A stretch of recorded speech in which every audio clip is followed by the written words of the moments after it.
નમસ્તે વિદ્યાર્થી મિત્રો, આપ સૌનું ફરીથી ચેન્જ ધ ટેક્સ્ટ પાર્ટ 8માં હૃદયપૂર્વક સ્વાગત છે.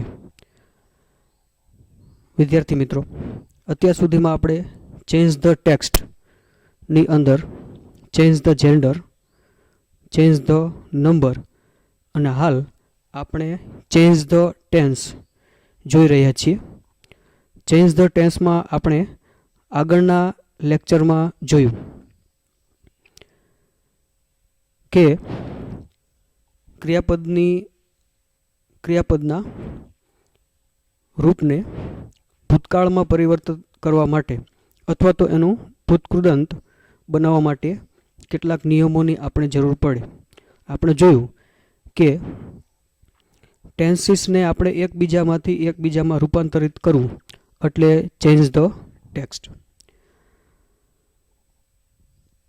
એટલે આ આખી પ્રક્રિયામાં આપણે ક્રિયાપદને ઈડી પ્રત્યે લગાડવાના નિયમો આપણને આવડે એ જરૂરી છે. સાથે મિત્રો, ઈડી લગાડવાના નિયમો માત્ર ચેન્જ ધ ટેક્સ્ટ માટે જ ઉપયોગી છે એવું નથી, પરંતુ સમગ્ર તમારા અંગ્રેજી શિક્ષણ અને એની એપ્લિકેશનની અંદર ક્રિયાપદને ઈડી લગાડવાના નિયમો આપ સૌને ખૂબ જ ઉપયોગી થશે. ધારો કે એક્સ્ટ્રેક્ટને વાંચીને તમારે જવાબ આપવાનો હોય તો એ સમયે પણ ઉપરની વાક્યરચનાના આધારે તમારે પેરેગ્રાફમાંથી જોઈ અને તમારે એનો જવાબ આપવાનો હોય છે. ત્યારે એ જવાબ કાળ મુજબ પણ સાચો હોય એ જરૂરી હોય છે. તો એ સમયે જ્યારે તમે એક્સ્ટ્રેક્ટમાંથી વાંચીને જવાબ આપો ત્યારે ક્રિયાપદના રૂપોમાં આપણે ફેરફાર કરવો પડે. એટલે એ સંદર્ભે આપણા ઈડીના રૂપો, ઈડીને ક્રિયાપદને ઈડી લગાડવાના જે નિયમો છે એ આપણને ઉપયોગી થશે. ઇનડાયરેક્ટ સ્પીચ હોય તો એમાં પણ જરૂર પડે, પેસિવ વોઇસમાં જરૂર પડે. ઓલમોસ્ટ દરેક ઇંગ્લિશ લર્નિંગની પ્રોસેસ અને એની એપ્લિકેશનમાં ઈડી લગાડવાના નિયમો આપણને ખૂબ ઉપયોગી થાય છે. એ જ રીતે એસઈએસના છે, આઈએનજીના છે, આ બધા જ નિયમો આપણને ઉપયોગી થાય છે. તો વધારે સમય ન લેતા આપણે જઈએ ક્રિયાપદને ઈડી લગાડવા માટેના નિયમો તરફ. સૌથી પહેલાં જોઈએ તો અહીંયા છે ક્રિયાપદને ઈડી પ્રત્યય લગાડવા માટેના નિયમો. જુઓ, સૌથી પહેલો કોમન નિયમ છે ક્રિયાપદને ઈડી લગાડવાનું અને ક્રિયાપદનું ભૂતકાળ અને ભૂતકૃદંત બનાવવા માટેનું. તો ક્રિયાપદને પહેલો નિયમ કહે છે, સામાન્ય રીતે ક્રિયાપદના છેડે ઈડી અથવા ડી લગાડવાથી તેનું ભૂતકાળ અથવા ભૂતકૃદંત બની જતું હોય છે. આ સામાન્ય નિયમ છે જે બધા જ ક્રિયાપદોને ઓલમોસ્ટ લગભગ લાગુ પડે કે આપણે ક્રિયાપદને શું લગાડી દઈએ, ઈડી, અથવા તો શું લગાડી દઈએ, માત્ર ડી.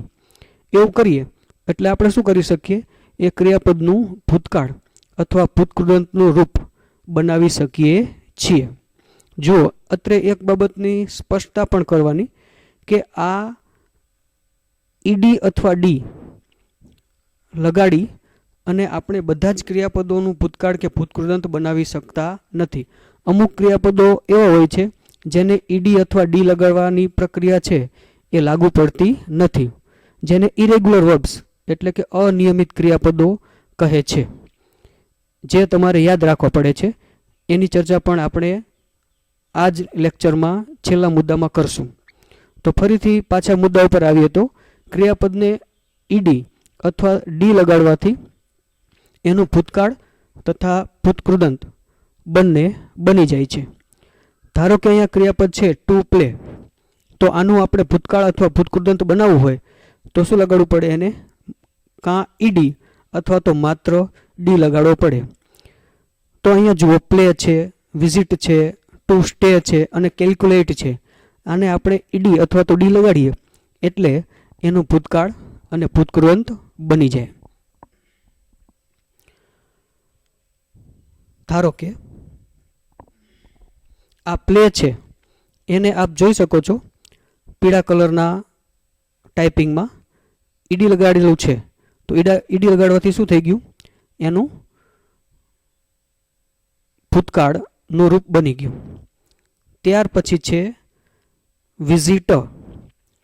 તો વિઝિટને ઈડી લગાડવાથી આપ જોઈ શકો છો કે વિઝિટને ઈડી લગાડવાથી એનું ભૂતકાળ તથા ભૂતકૃદંત બની ગયું. પછીનો શબ્દ છે સ્ટે. તો સ્ટેને આપણે ઈડી લગાડ્યું એટલે એનું શું બની ગયું, ભૂતકાળ તથા ભૂતકૃદંત બંનેનું રૂપ બની ગયું. પછી જુઓ ઉપર આપણને ઓબ્લિકથી લખાણ આ કરીને આપ્યું છે ઈડી અથવા તો ડી. એટલે અહીંયા આપણે 3 ક્રિયાપદોમાં ઈડી લગાડ્યો એટલે ક્રિયાપદનું ભૂતકાળ તથા ભૂતકૃદંત બન્યું.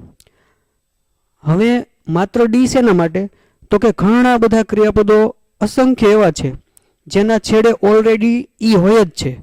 તો એને માત્ર શું લગાડવાનું, એને માત્ર આપણે ઈડી લગાડી દઈએ એટલે શું બની જાય, એને માત્ર આપણે ઈડી લગાડીએ એટલે એનું ભૂતકાળ તથા ભૂતકૃદંત બની જતું હોય છે. જો અત્રે એક બાબતની ખાસ કાળજી લેવાની કે એવું નથી માની લેવાનું કે બધાય ક્રિયાપદ જેના છેડે ઈ આવ્યો હોય તો આપણે એને માત્ર ઈ ડી અથવા તો માત્ર ડી લગાડી અને એનું ભૂતકૃદંત અને ભૂતકાળ બની જાય, એવું નથી હોતું. અનિયમિત ક્રિયાપદો છે એને તો આખી પ્રક્રિયા જ લાગુ પડતી નથી. દાખલા તરીકે સી ક્રિયાપદ છે તો એનો સ્પેલિંગ છે SEE. તો એના છેડે ઈ આવ્યો પણ આપણે એનું સીનું સીડ કરતા નથી, એનું સી સો અને સીન થાય જે ઇરેગ્યુલર વર્બ છે એટલા માટે. એટલે ફિલહાલ આપણે એટલું યાદ રાખીએ કે સામાન્ય રીતે આપણે ક્રિયાપદને ઈડી અથવા તો ડી લગાડીએ એટલે એનું ભૂતકાળ તથા ભૂતકૃદંત બની જાય છે. આ પહેલો નિયમ હતો. બીજા નિયમ તરફ જઈએ તો એવું ક્રિયાપદ જેના છેડે વાય આવતો હોય, અહીંયા સુધી આપણે વાંચો, એવું ક્રિયાપદ કે જેના છેડે શું આવતો હોય, વાય. એટલે અહીંયા આપણે ક્રિયાપદ જુઓ, અહીંયા ટ્રાય ના છેડે છે વાય, અહીંયા સપ્લાય ના છેડે છે વાય, અહીંયા અકંપની ના છેડે છે વાય, અહીંયા સ્ટડી ના છેડે છે વાય.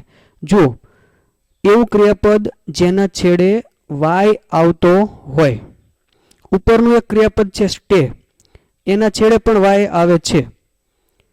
તો આ નિયમ અને આ પ્રક્રિયા ઉપરથી કઈ રીતે જુદી છે એ હવે જોઈએ.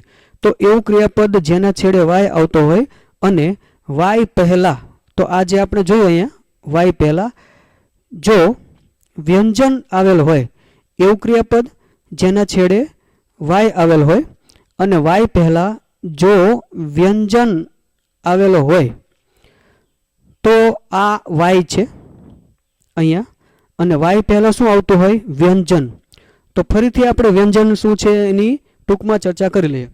આપણા ABCDના આલ્ફાબેટ્સ જે છે એથી માંડી અને ઝેડ સુધી, એ આલ્ફાબેટ્સની અંદર A, E, I, O અને U આ 5 લેટર્સ જે છે, આ 5 લેટર્સ છે એ સ્વરો છે. તો આ 5 લેટર્સ જે વધ્યા, આ 5 લેટર્સ જે છે એના સિવાયના જે બાકીના લેટર્સ છે આપણા ABCDના A, E, I, O, U સિવાયના, એ બધા શું છે, વ્યંજન છે. A, E, I, O, U છે એ સ્વરો છે. એટલે સ્વરોને બાદ કરતા વધતા લેટર્સ એટલે શું, તો સ્વરોને બાદ કરતા વધતા લેટર્સ એટલે વ્યંજન. જુઓ ગુજરાતીમાં ઉચ્ચારણના આધારે એક આખું સ્વરનું સાયન્સ અલગ છે. અ, આ, ઈ, એ એક આખી અલગ બાબત છે. પણ અહીંયા પણ આ A, E, I, O, U છે એ ગુજરાતીના જેટલા પણ સ્વરો છે એને બધાને આવરી લે છે એના ઉચ્ચારણના આધારે. ફિલહાલ આપણે એ મુદ્દો એટલો ડીપમાં અહીંયા જવાની બાબત નથી એટલે આપણે ત્યાં એટલા ઊંડા જતા નથી. પણ ABCDના A, E, I, O, U સિવાયના લેટર્સ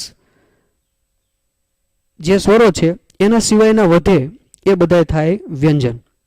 નિયમ કે છે એવું ક્રિયાપદ જેના છેડે વાય આવતો હોય અને વાય પહેલા વ્યંજન આવતો હોય તો, એટલે સ્વર ના આવતો હોય. તો અહીંયા ટ્રાય છે એની આગળ આર છે એ વ્યંજન છે. અહીંયા વાય છે સપ્લાયમાં, એની આગળ એલ છે એ વ્યંજન છે, કારણ કે એ ઈ આઈ ઓ યુ સિવાયનો છે. પછી અહીંયા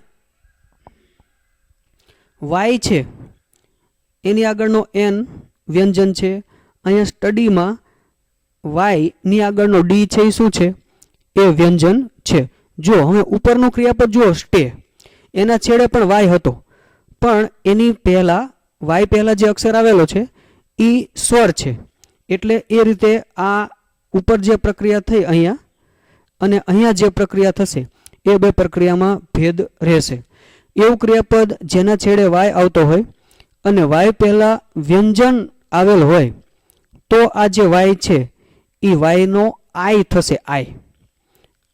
અને પ્રત્યય ઈડી લગાડવાથી એનું ભૂતકાળ તથા ભૂતકૃદંત બનશે. એવું ક્રિયાપદ જેના છેડે વાય આવેલો હોય અને વાય પહેલાં વ્યંજન આવેલો હોય તો વાય છે એ કાઢી નાખવાનું, અને એ વાય કાઢી અને એની જગ્યાએ શું લખી નાખવાનું? એની જગ્યાએ લખવાનો આઈ, અને પછી શું લગાડવાનો? પ્રત્યય ઈડી. ટૂંકમાં વાય કાઢી અને આપણે પ્રત્યય લગાડવો પડશે આઈ ઈ ડી, જેવી રીતે આપણે ઈએસમાં કરતા હતા એવી રીતે. તો અહીંયા ટુ ટ્રાય ક્રિયાપદ છે એનું ટી આર જે છે એ રહેશે, વાય નીકળી જશે અને વાયની જગ્યાએ શું થઈ ગયું અહીંયા? અને વાયની જગ્યાએ અહીંયા થઈ ગયો આઈ. પ્રત્યય શું લગાડ્યો? પ્રત્યય આપણે ત્યાં લાગ્યો ઈડી. આ રીતે એનું ભૂતકાળ તથા ભૂતકૃદંત બન્યું. આગળનું ઉદાહરણ જોઈએ, સપ્લાય. તો સપ્લાયમાં પણ આપ જોઈ શકો છો આ વાય અહીંયા નીકળી જશે, એનો શું થઈ ગયો? આઈ. અને SUPPL ત્યાં સુધી એમનામ રહ્યા. આ વાય નીકળી જતા એનો થઈ ગયો આઈ, અને પ્રત્યય ઈડી લાગશે એટલે આ શું લાગ્યો? આ લાગ્યો ઈડી. પછીનું ક્રિયાપદ છે અકંપની. તો અકંપનીમાં પણ તમે જુઓ છેડાનો વાય દૂર થઈ ગયો, એની જગ્યાએ લાગી ગયો આઈ, અને પ્રત્યય શું લાગ્યો? અને પ્રત્યય લાગ્યો ઈડી. પછી અહીંયા ટુ સ્ટડીમાં આ વાય નીકળી જશે, એનો થઈ જશે આઈ. પ્રત્યય શું લાગશે? અને પ્રત્યય લાગશે ઈ ડી. તો અહીંયા આઈ નીકળી ગયો અને એની પછી લાગ્યો ઈડી. જુઓ એવું ક્રિયાપદ કે જેના છેડે શું આવતું હોય? વાય આવતો હોય, અને વાય પહેલાં વ્યંજન આવવો ખાસ જરૂરી છે, તો જ આપણે શું કરી શકશું? તો જ આપણે અહીંયા વાય દૂર કરી અને એનો શું કરીશું? આઈ કરીશું, અને પછી પ્રત્યય ઈડી લગાડી શકશું. ફરીથી AEIOU એ સ્વરો છે, અને એની સિવાયના આપણા ABCDના જે પણ લેટર્સ છે એ બધા જ વ્યંજન છે. એટલે AEIOU સિવાયનો અક્ષર જો તમારે વાયની પહેલાં આવેલો હોય તો વાય દૂર કરી અને એની જગ્યાએ આઈ લગાડવાનો અને પછી પ્રત્યય લગાડવાનો ઈ ડી. પહેલો નિયમ શું કહેતો હતો? તો ક્રિયાપદને ડી અથવા તો ઈડી લગાડવાથી એનું ભૂતકાળ તથા ભૂતકૃદંત બને. બીજો નિયમ કહે છે કે ક્રિયાપદના છેડે વાય આવેલો હોય અને વાય પહેલાં જો વ્યંજન હોય તો વાય કાઢી અને આઈ કરવાનો અને પ્રત્યય ઈડી લગાડવાનો. ત્રીજો નિયમ જોઈએ. ત્રીજો નિયમ બીજા નિયમના સંલગ્નમાં છે. જુઓ, એવું ક્રિયાપદ જેના છેડે વાય આવતો હોય. તો એવું ક્રિયાપદ જેના છેડે વાય આવતો હોય, અહીંયા સુધી એક સરખી વાક્ય રચના ચાલે છે. અને વાય પહેલા અને વાય પહેલા જો સ્વર આપેલો હોય તો, જો બે ની અંદર ફેર ક્યાં છે? અહીંયા વાય પહેલા વ્યંજન આવતો હોય એ બાબત છે. જ્યારે નીચે વાય પહેલા શું આવતો હોય? જ્યારે નીચે વાય પહેલા સ્વર આવતો હોય એવા કેસની વાત છે. તો એવું ક્રિયાપદ જેના છેડે વાય આવતો હોય અને વાય પહેલા સ્વર આવેલ હોય તો વાય નીકળશે નહીં. ઉપર છે વાયનો આઈ થશે, અહીંયા વાયનો આઈ થશે નહીં એવું આપણને કીધું છે. કેમ નહીં થાય? કેમ નહીં નીકળે? તો કે વાય પહેલા જો સ્વર આપેલો હોય તો આપણે વાયનો આય કરવાનો નથી. વાય પહેલાં જો વ્યંજન આપ્યું હોય તો જ આપણે વાયનો આય કરવાનો, નહીતર વાયનો આય કરવાનો થતો નથી. અને પ્રત્યે શું લગાડવાનું? અને પ્રત્યે ઈડી લગાડવાથી ભૂતકાળ તથા ભૂતકૃદંતનું રૂપ બને. જુઓ ઉપરના જે સ્વરો છે એ ઈ, આઈ, ઓ અને યુ, એ વાય પહેલાં એ બધા ન આવેલા હોય એટલે કે વ્યંજન આવેલો હોય તો આપણે આય કરી નાખવાનો અને ઈડી લગાડવાનો. બીજું શું કહે છે નીચેનો નિયમ? તો એવું ક્રિયાપદ જેના છેડે વાય આવેલો હોય, ઉપર પણ વાય છે, નીચેના ક્રિયાપદોમાં પણ શું છે? ક્રિયાપદના છેડે વાય છે, પણ ઉપરના જે ક્રિયાપદો હતા એ ક્રિયાપદોની અંદર વાય પહેલાં વ્યંજન આવતો હતો. જ્યારે અહીંયા જે આપણું જે ક્રિયાપદ આપ જોઈ રહ્યા છો એ વાયની પહેલાં સ્વર છે. જો ટ્રાયની અંદર આર છે એ વ્યંજન હતો, જ્યારે અહીંયા પ્લેની અંદર ટુ પ્લેની અંદર વાયની પહેલાં એ છે એ સ્વર છે. ઉપર સપ્લાય છે એમાં વાય પહેલાં એલ છે એ વ્યંજન છે, જ્યારે નીચે ઓબેમાં વાય પહેલાં આવેલો ઈ છે એ સ્વર છે. ઉપર અકંપનીમાં એનની આગળ આવેલો થોડું આપણે વ્યવસ્થિત રીતે આપ સૌને જોવા મળે એના માટે આપણે આ બ્લેકબોર્ડ ક્લિયર કરી નાખીએ પહેલાં.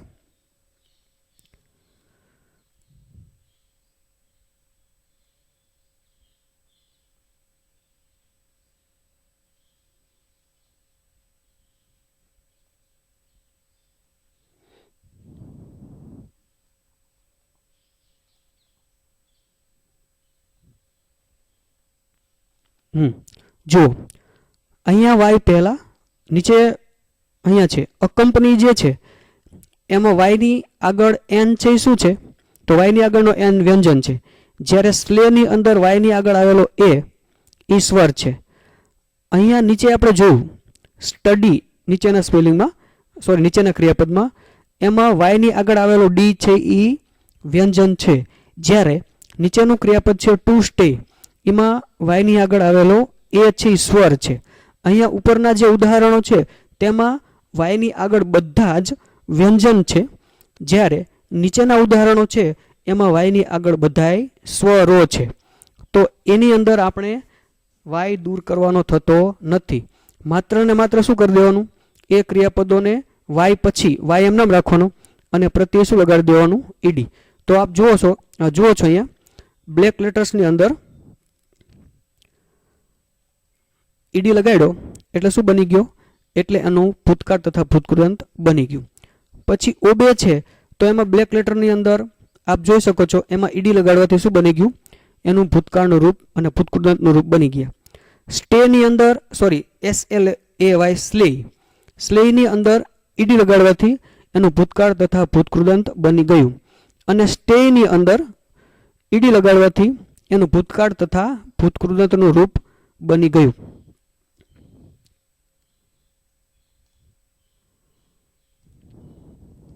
જો અહીંયા ક્યાંય પણ આપણો જે ક્રિયાપદ હતો એનો વાય દૂર થયો નથી.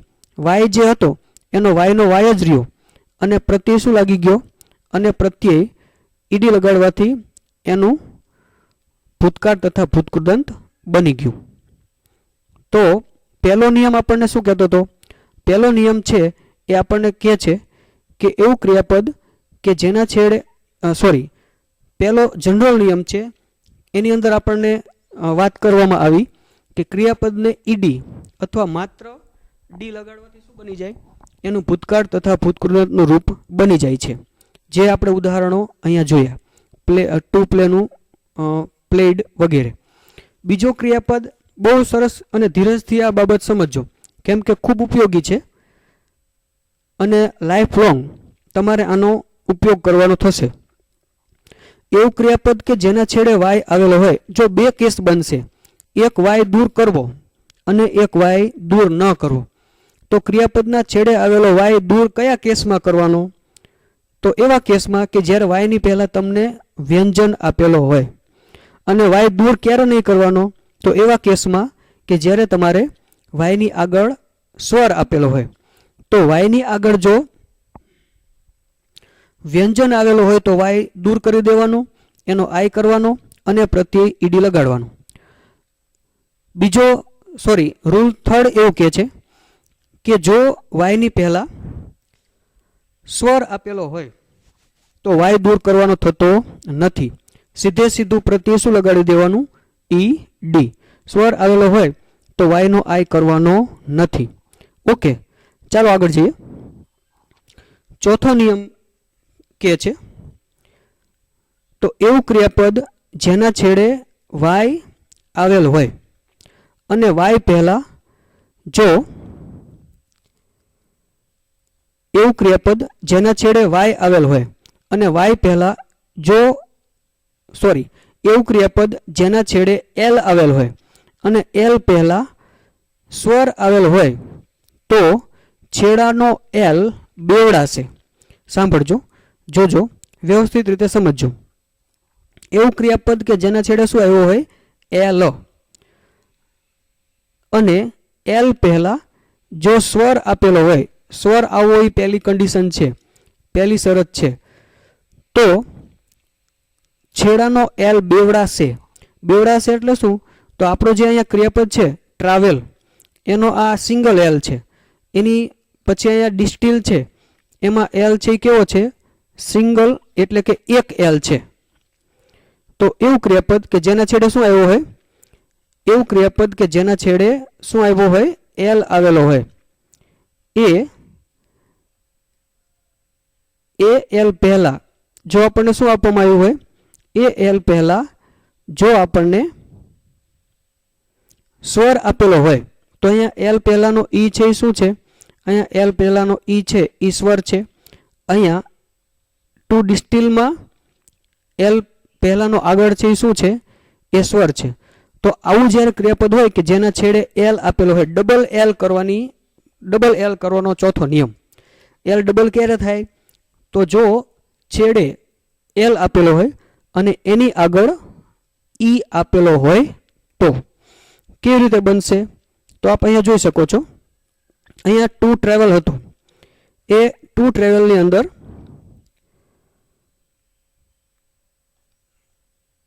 છેડે અહીંયા એક એલ હતો. તો અહીંયા આપણું જે નવું ક્રિયાપદ બન્યું એમાં આપ જોઈ શકો છો કે આ છેડાનો એક એલ હતો, એના શું થઈ ગયા? Double L. અને પ્રત્યય શું લગાડ્યો? અને પ્રત્યય આપણે ઈડી લગાડ્યો. એટલે ટૂંકમાં ઈડી લગાડીએ ત્યારે આપણે શું કરવાનું? જો છેડે એલ આવેલો હોય તો એ એલને ડબલ કરવાના થશે.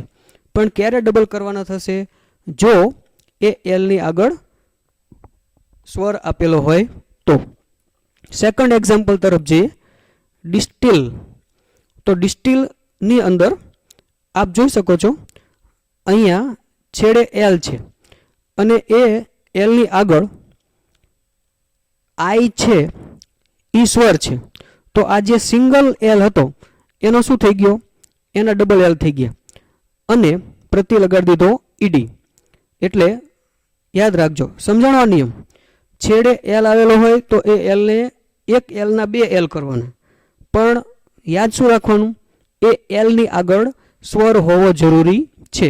જેવી રીતે આપણે આગળના નિયમો જોયા હતા. અહીંયા જો અહીંયા વાયની આગળ ઈ જો આપેલો હોય તો આઈ ન નીકળે.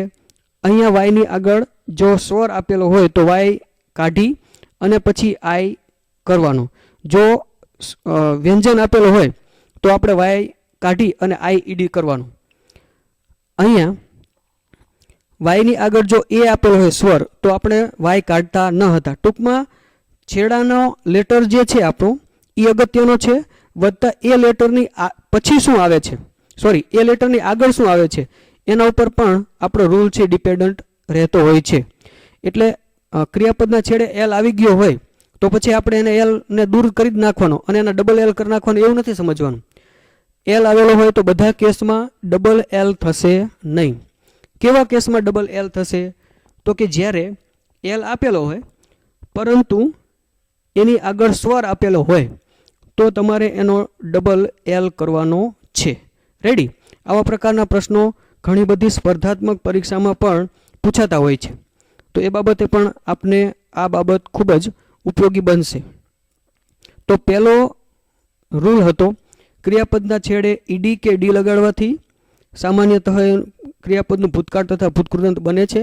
બીજો નિયમ હતો એવું ક્રિયાપદ જેના છેડે વાય આવેલા હોય અને વાય પહેલાં જો વ્યંજન આવેલો હોય તો વાય કાઢી અને આઈ કરવાનો અને ઈડી લગાડવાનું.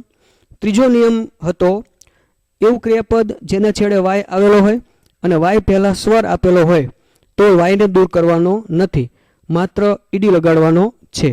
ચોથો રૂલ આપણે હાલ જે શીખી ગયા એ એવું કહેતો હતો ક્રિયાપદના છેડે જો એલ આપેલો હોય તો પણ આપણે પ્રક્રિયા કરવામાં થોડા સજાગ રહેવાનું. છેડાનો એલ છે એ ડબલ કરવાનો થશે અથવા તો નહીં કરવાનો થાય. જો છેડે એલ આપેલો હોય અને આગળ સ્વર આપેલો હોય તો એ છેડાના એલને ડબલ કરવાનો અને પ્રત્યે ઈડી લગાડવાનું. ચાલો હવે જઈએ નિયમ નંબર 5 તરફ. 5મો રૂલ છે એવું ક્રિયાપદ જેના છેડે વ્યંજન આવેલ હોય. હવે આપ સૌ સ્વર અને વ્યંજનથી સુપરિચિત છો અને તેના પહેલા સ્વર આવેલો હોય તથા છેડાના વ્યંજન પર ભારપૂર્વકનું ઉચ્ચારણ થતું હોય તો છેડાનો વ્યંજન બેવડાશે અને પ્રત્યય ઈડી લગાડવાથી તેનું ભૂતકાળ તથા ભૂતકૃદંત બની જશે. એવું ક્રિયાપદ જેના છેડે વ્યંજન આવેલ હોય તો અહીંયા જુઓ ટુ એડમિટમાં ટી વ્યંજન છે, ટુ કમિટમાં ટી વ્યંજન છે, ટુ રિફરમાં ટુ વ્યંજન છે. વ્યંજન આવેલ હોય અને એના પહેલા સ્વર આવેલ હોય એટલે અહીંયા બધે આપ જોઈ શકો છો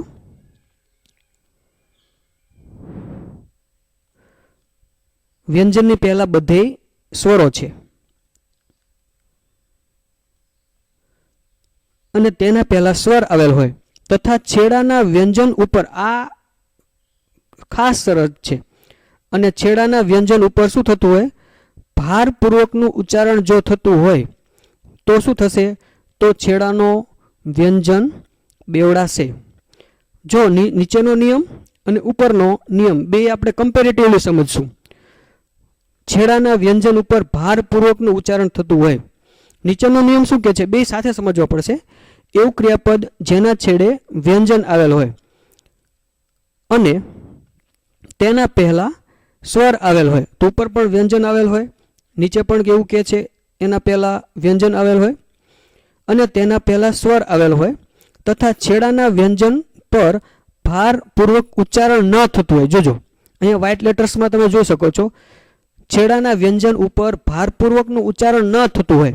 બે નિયમોનું જે તફાવત છે એ માત્ર ને માત્ર ભારપૂર્વકનું ઉચ્ચારણ થાય છે તે અથવા તો ભારપૂર્વકનું ઉચ્ચારણ થતું નથી એના ઉપર ડિપેન્ડન્ટ છે. ભારપૂર્વકનું ઉચ્ચારણ થતું હોય તો જુદી પ્રક્રિયા છે અને ભારપૂર્વકનું ઉચ્ચારણ ન થતું હોય તો પણ કેવી છે જુદી પ્રક્રિયા છે. તો છેડાનો વ્યંજન બેવડાશે નહીં.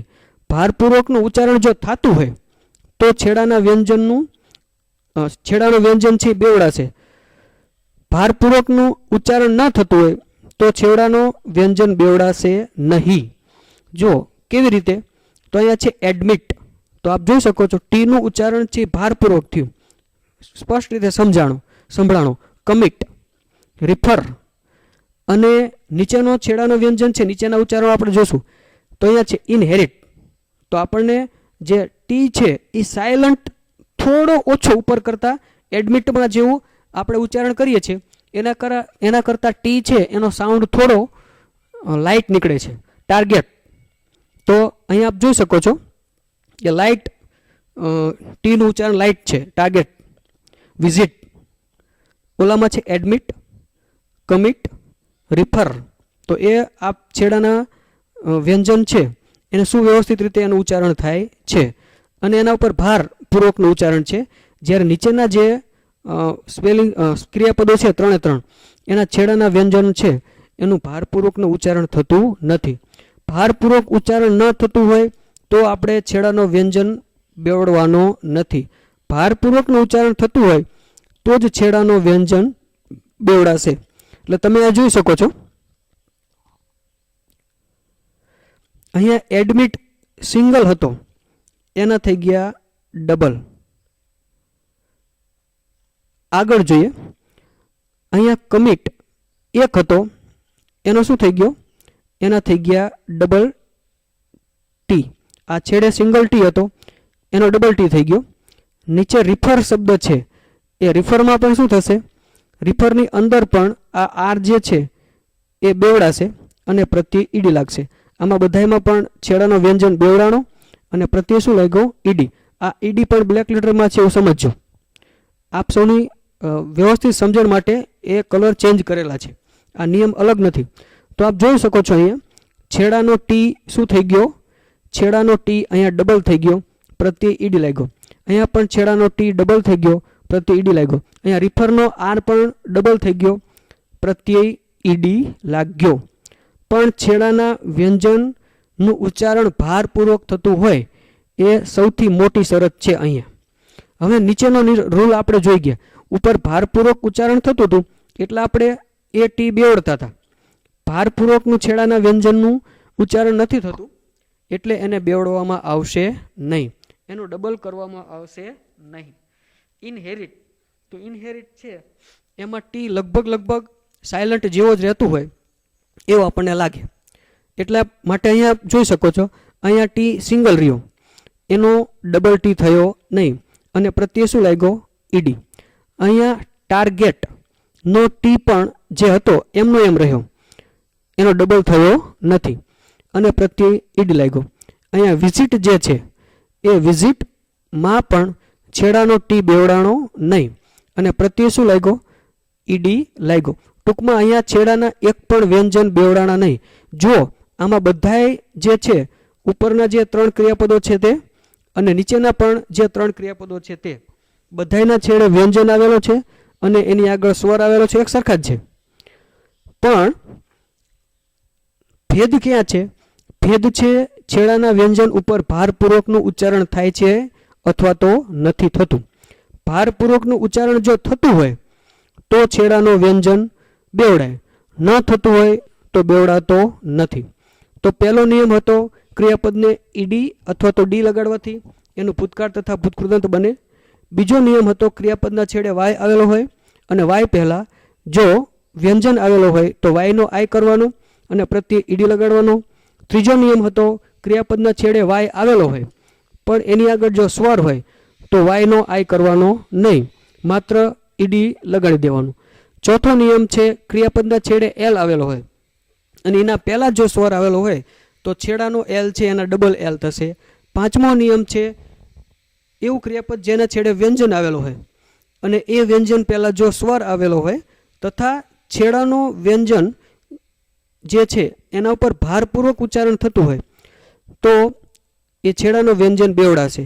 છઠ્ઠો નિયમ આપણે જોયો ઉપર મુજબ જ હોય, પાંચમા નિયમ મુજબ, પરંતુ છેડાના વ્યંજન પર ભારપૂર્વકનું ઉચ્ચારણ ન થતું હોય તો છેડાનો વ્યંજન છે એને આપણે ડબલ કરવાનો નથી, માત્ર ને માત્ર ઈડી પ્રત્યય લગાડવાથી તેનું ભૂતકાળ તથા ભૂતકૃદંતનું રૂપ બને. ફરીથી જોઈએ સાતમો નિયમ. એવું ક્રિયાપદ જેના છેડે સી આવેલો હોય તેને ઈડી લગાડતા પહેલા સી પછી કે લગાડવો પડશે. એવું ક્રિયાપદ જેના છેડે સી આવેલ હોય તો તેને ઈડી લગાડતા પહેલા આપણે એનું શું કરી નાખવું પડે, તો તેને સી લગાડતા પહેલા આપણે સી પછી શું લગાડવું પડશે, એવું ક્રિયાપદ જેના છેડે સી આવેલ હોય તેને ઈડી લગાડતા પહેલા સી પછી કે લગાડવો પડશે. સાદી ભાષામાં કહીએ તો અહીંયા પિકનિક ક્રિયાપદ છે એના છેડે સી આવેલો છે. અહીંયા ટ્રાફિક ના છેડે શું આવ્યો છે, એના છેડે સી આવેલો છે. તો શું નિયમ કહે છે, તો સી આવેલો હોય તો આને આપણે જ્યારે ઈડી લગાડીએ એના પહેલા એક લેટર ઉમેરવો પડશે કે. જો આ સી ને એમ નામ રહેવા દેવાનો, સીધો અહીંયા ઈડી નહીં કરવાનું. ક્રિયાપદના છેડે સી આવ્યો છે એટલે આપણે એ સી આ ક્રિયાપદનો આપણે ભૂતકાળ ભૂતકૃદંત કરીએ ત્યારે આપણે આગળના નિયમમાં જોયું કે આપણે ઈડી લગાડવો પડે. પણ આ છેડે જેને સી આવ્યો હોય એવા ક્રિયાપદમાં ધ્યાન રાખવાનું કે છેડે સી આવ્યો હોય તો એને આપણે ઈડી લગાડીએ એને પહેલાં ફરીથી આપણે એને શું કરવું પડે, કે લગાડવો પડે. એટલે ઈડી લગાડો એના પહેલાં તમારે ક્રિયાપદના અંતે કે મૂકવો પડે, પછી ઈડી લગાડવાનું ટૂંકમાં. તો અહીંયા જોઈએ,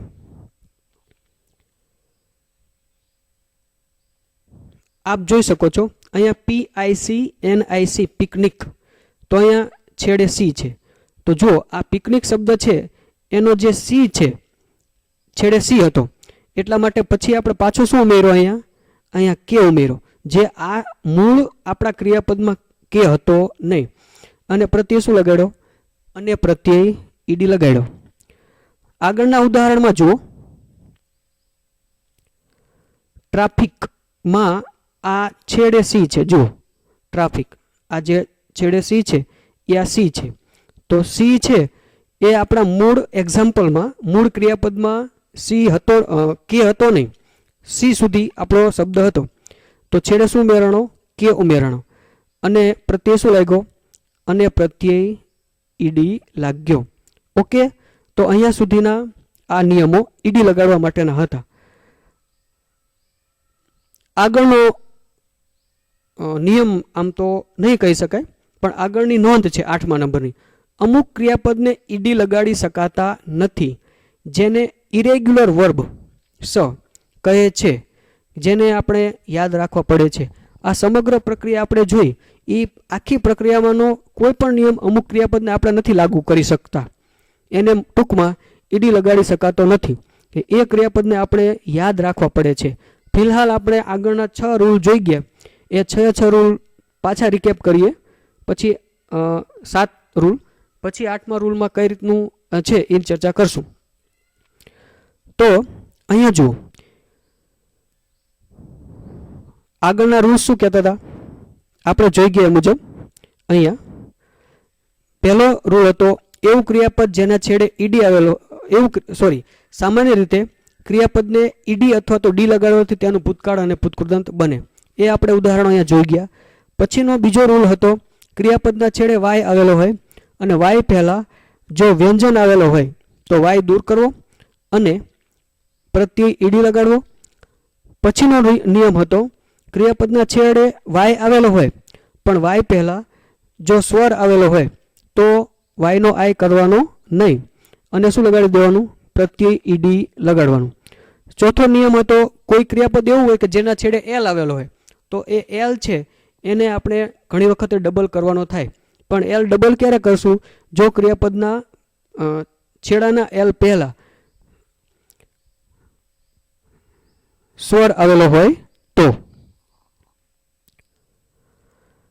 પછી આગળ એવું ક્રિયાપદ કે જેના છેડે ટી આવેલો હોય પણ ટી પહેલા શું આવેલું હોય, ટી પહેલા જો સ્વર આવેલો હોય અને સ્વરનું ભારપૂર્વકનું ઉચ્ચારણ જો થતું હોય તો ટીને શું કરવાનું, તો ટીને આપણે બેવડવાનું. પછી ઉપરના નિયમને આધારનો જ નિયમ છે, એના કમ્પેરેટિવ નિયમ છે. ક્રિયાપદના છેડે ટી આવેલો હોય, એની આગળ સ્વર આવેલો હોય પણ છેડાના વ્યંજનનું ભારપૂર્વક ઉચ્ચારણ ન થતું હોય તો આપણે છેડાનો વ્યંજન છેડાનો વ્યંજન બેવડવાનો નથી. 7મો નિયમ હતો, કોઈ ક્રિયાપદ એવું હોય કે જેના છેડે સી આવ્યો હોય તો આપણે ઈડી લગાડીએ તો એના પહેલાં આપણે શું કરવું પડે, સી પછી કે ઉમેરવાનો અને પછી ઈડી લગાડવાનું. 8મો નિયમ કે છે, એવું ક્રિયાપદ કે જેને ઘણી વખતે ઈડી લગાડી શકાતું નથી. એટલે અંગ્રેજીની અંદર એવા ઘણા ક્રિયાપદો છે જેને આ ઈડીના નિયમો લાગુ પાડી શકાતા નથી. એને ઇરેગ્યુલર વર્બ્સ કહે છે, એટલે કે અનિયમિત ક્રિયાપદો કહે છે. આ અનિયમિત ક્રિયાપદોને કોઈ નિયમ આપણે લાગુ પાડી શકતા નથી. એને ફરજિયાતપણે આપણે શું કરવા પડે છે, ફરજિયાતપણે આપણે એને યાદ જ રાખવા પડે છે. તો આ ક્રિયાપદો આપણે જોઈએ.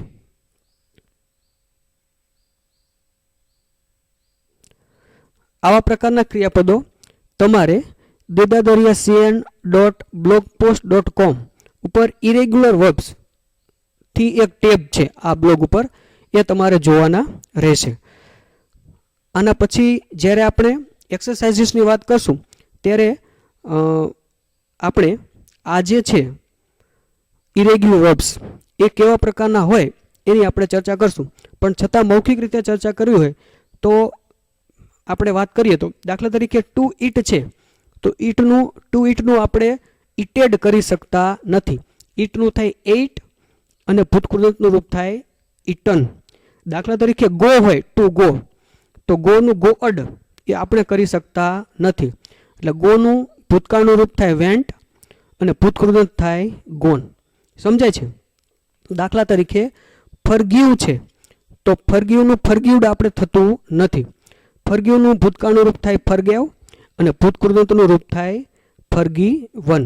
દાખલા તરીકે ગેટ હોય તો ગેટનું ગેટેડ એવું થતું નથી. ગેટ, ગોટ અને ગોટ.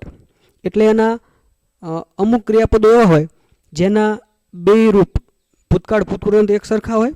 અમુક ક્રિયાપદ એવો હોય જેનું મૂળ રૂપ અલગ હોય, ભૂતકાળનું રૂપ અલગ હોય અને ભૂતકૃદંતનું રૂપ પણ કેવું હોય? અલગ હોય. એની કેટેગરી છે જેની આપણે એક્સરસાઇઝ સોલ્વ કરીએ એના પહેલાં શરૂઆતના અંદર ચર્ચા કરશું અને આપણે આના પછી 9મા લેક્ચરમાં